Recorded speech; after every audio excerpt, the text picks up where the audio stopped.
problème, Dieu l'avait résolu. C'est-à-dire que son mari qui ne l'aimait pas, à partir de cette deuxième étape, les choses vont changer. Et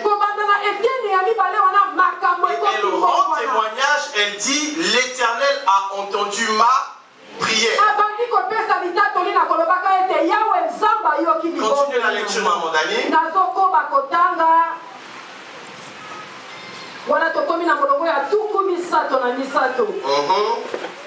Verset 33. Elle devint encore enceinte et enfanta un fils et elle dit, l'Éternel a entendu que je n'étais pas aimée et il m'a aussi accordé celui-ci. Et il m'a aussi accordé celui-ci. Donc après avoir entendu sa prière, Dieu a encore béni en donnant un second fils.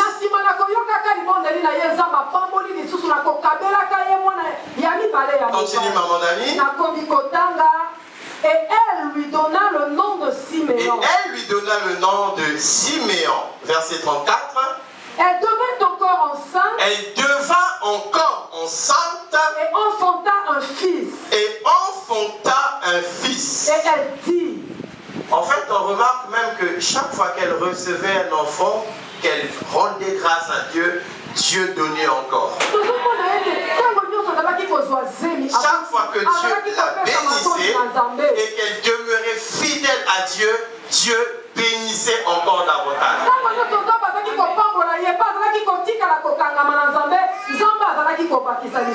Verset 34. Continue, maman Dani. Pour cette fois, mon mari s'attachera à moi. Pour cette fois, mon mari s'attachera à moi. La première fois, elle demandait que son mari puisse l'aimer. Elle a été exaucée parce que son mari a commencé à l'aimer.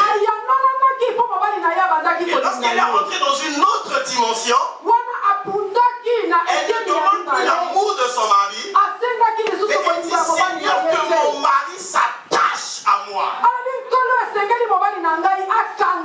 Et là, elle demande encore au-delà de ce qu'elle avait reçu. Vous savez, quand le Seigneur bénit, ça vient de manière croissante. Hier, il a donné le niveau 1. Après, il donnera le niveau 2. Vous savez, quand Joseph a reçu la vision de Dieu, il reçoit d'abord une première vision. Où il était en train de voir des gerbes qu'il avait plantées et ceux de ses frères. Les plantes de ses frères se prosternaient devant sa plante à lui. La deuxième vision, il ne voit plus seulement les plantes de la terre, mais Dieu ajoute, c'est maintenant les étoiles et le soleil et la lune qui se prosternent. C'est-à-dire que Dieu les lève encore à un niveau supérieur. Continue la lecture, maman Dani.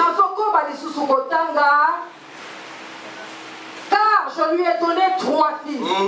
C'est pourquoi on lui donna le nom de Lévi. Verset 35. Elle devint encore enceinte. Et enfanta un fils et dit. Cette fois je louerai l'Éternel. C'est pourquoi. C'est-à-dire. Elle arrive à un niveau. Elle a demandé l'amour. Elle a demandé l'attachement. Dieu l'a tellement comblé. Elle n'a rien à demander. Elle dit cette fois-ci, je vais seulement louer l'Éternel. Mais est-ce que Dieu t'a déjà mené à un niveau où tu es tellement à l'abri du besoin, Dieu t'a tellement comblé, que la seule prière qui s'élève de ta bouche, c'est Seigneur, merci pour tout ce que tu as fait. Seigneur, nous te bénissons pour ta parole. Que toute chair se taise maintenant. Que tes mains disparaissent en cet instant. Et que toi seul prennes le contrôle total de tout ce qui sera dit. Je remets toute pensée captive à ton obéissance. Je m'oppose à toute hauteur qui s'élève s'élèvera contre ta connaissance. Les esprits de distraction, d'envoûtement, de sorcellerie, de murmure, je détruis cela dans le nom puissant de Jésus. Que toute pensée soit captive à ton obéissance. Dis avec ma bouche ce qu'un homme ne peut pas dire. Et fais dans cet endroit ce qu'un homme ne peut pas faire. Au nom puissant de Jésus, nous disons tous 3 fois. Amen. Amen. Amen. Très fort le Seigneur. Alléluia. En fait, bien aimé, pour bien comprendre cette histoire que nous avons pris au milieu, il est nécessaire d'abord que nous ayons au commencement. Vous savez, il y a des histoires comme ça dans la vie. Hein? Pour bien comprendre, voilà la racine.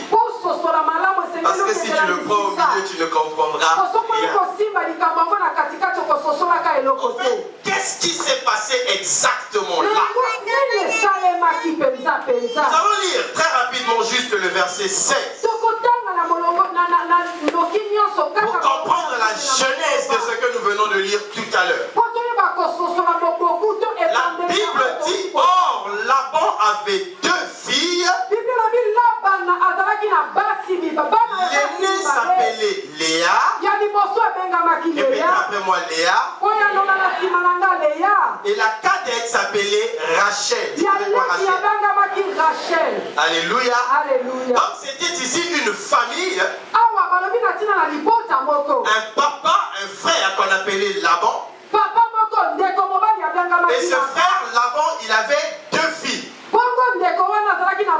L'aînée s'appelait Léa et la cadette s'appelait Rachel. Le verset 17 dit ceci. Léa avait les yeux délicats. Les yeux délicats. Honnêtement, j'ai cherché exactement ce que ça veut dire, je n'ai pas bien trouvé. J'étais curieux d'entendre qu'est-ce que tu allais me sortir. Avoir les yeux délicats. Alléluia. En fait, bis 5 heures. Alléluia. En fait, si vous voulez, c'est très facile de comprendre ce que la Bible a voulu dire. C'est une expression, bis 5 heures, que la Bible a voulu utiliser pour ne pas choquer la sensibilité des gens. Parce que c'est la parole de Dieu, il y a certains mots que la Bible ne peut pas employer. Mais si tu es connecté au texte, tu comprendras exactement ce que ça veut dire avoir les yeux délicats. Et la suite va nous le démontrer. La Bible continue en disant ceci. Alléluia. Mais Rachel était belle de taille. Elle était belle de taille et belle de figure. Bon, je crois que c'est clair. Parce que si Rachel, on nous dit qu'elle était belle de figure, qu'elle était belle de taille, ça veut dire que sa sœur était moche. Elle était vilaine. Et comme la Bible ne peut pas dire que Léa était vilaine et Rachel était belle, la Bible,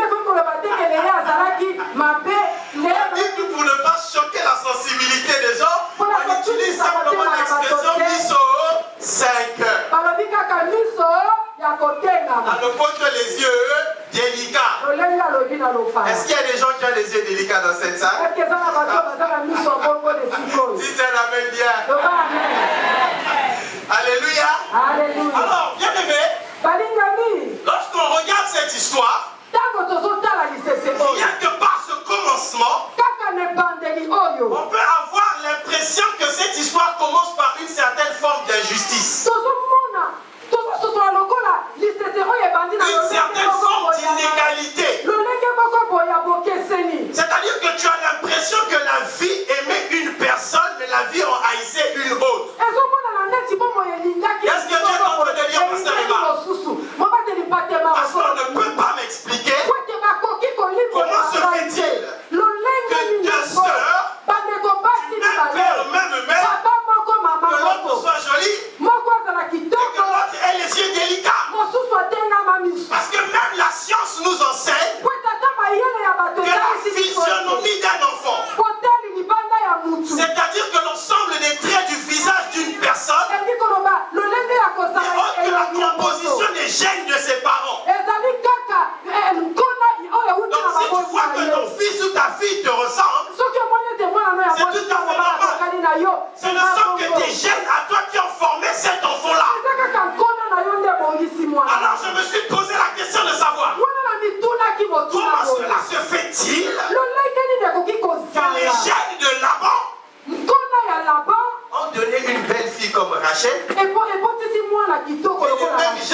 aujourd'hui nous mojeter comme Léa. C'était une chose difficile pour elle. Parce que je suis sûr que tous les matins quand Léa se levait et qu'elle regardait son miroir, lorsqu'elle appliquait son fond de teint, elle devait peut-être avoir des larmes aux yeux. Elle pouvait se dire, mais Seigneur, qu'est-ce que j'ai fait dans ce monde pour être moche comme cela? Dites un amen bien. C'était une forme de discrimination même qu'elle pouvait ressentir au fond de son cœur. Discrimination de la nature ou de la vie, j'en sais rien. Parce qu'elle n'avait pas choisi à être moche. Vous savez, dans la vie, parfois il arrive des situations où nous vivons une certaine forme de discrimination. Il arrive parfois que dans la vie, nous naissons avec des conditions défavorables. Et que d'autres naissent avec des conditions favorables. Et que personne ne te trompe. Aujourd'hui, si tu regardes l'enfant de Donald Trump, le président des États-Unis, cet enfant n'a pas choisi de naître dans cette famille-là. Mais il était avec une cuillère en or. C'est-à-dire que lui, dès sa naissance, son avenir, il les a tracés. Parce qu'il fréquentera dans les plus grandes écoles. On mettra tous les grands moyens financiers pour qu'il réussisse. Dès qu'il atteindra ses 18 ans, il va intégrer des grandes entreprises. Et il y a des fortes chances lui aussi de finir milliardaire. Parce que la vie lui a déjà été favorable depuis sa naissance. Mais il y a des gens qui sont nés avec des conditions défavorables. Pendant que tu es ici à Brazzaville, il y a des gens quand ils ont mal à la tête, on a fait un avion médicalisé, 20 millions pour aller le soigner dans un hôpital spécialisé. Tandis qu'il y en a d'autres qui ont la tête fort mal. Il va les faire la queue au triage du CHU. Il y a des gens qui souffrent dans la vie aujourd'hui parce qu'ils sont dans le chômage.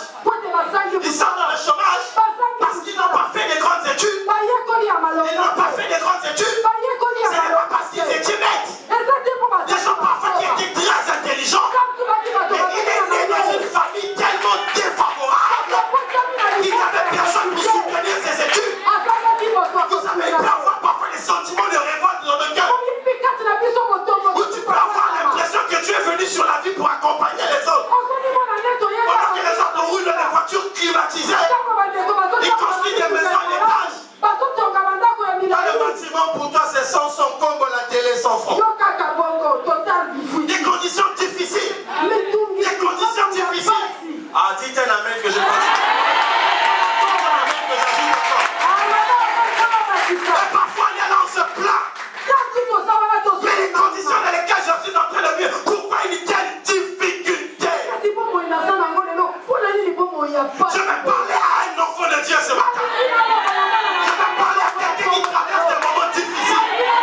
Je vais parler à quelqu'un qui vit une situation de justice quelque part. Je vais parler à quelqu'un qui est dans une condition défavorable quelque part. Écoutez-moi, bien-aimés dans le Seigneur. Dites un amen que j'ajoute encore. Dites un amen que je prêche encore. Ah, ce matin, ça va être grave. Je vais gaspiller. Je vais gaspiller. Je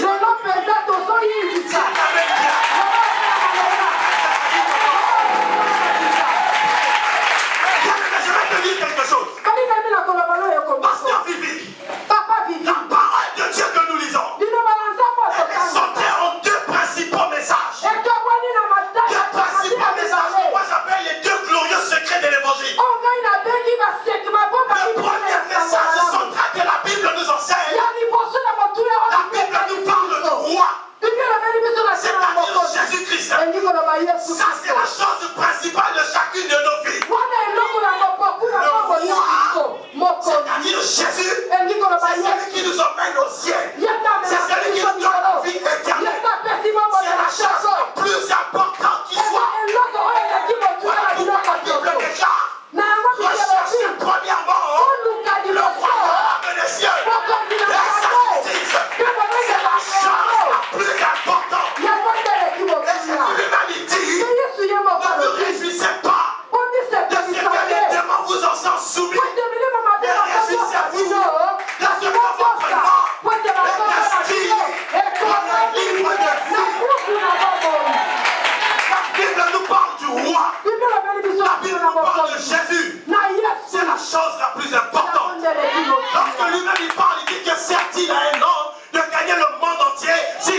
chrétien.